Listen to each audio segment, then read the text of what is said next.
Hi, hello sa inyo guys. So, welcome back again sa ating video ngayon is pag-usapan natin yung mga bagong features ng Messenger.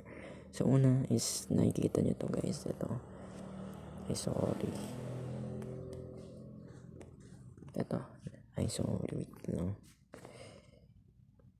Bakit ka?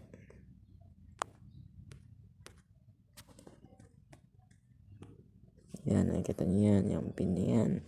Yung ano na yan. Ayan, so yan guys is yung mga bagong features, isa sa mga bagong features ni Messenger. So yan, para magawa niyan, i-solve yung chat na yan, yung single chat or yung group, pwede din sa group. Ayan, and then click niyo yung pin. Ayan, then kung gusto nyo yan pinod ulit, and then click on pin. So yun lang guys, and then isa pa dito is pwede din mag-play ng music.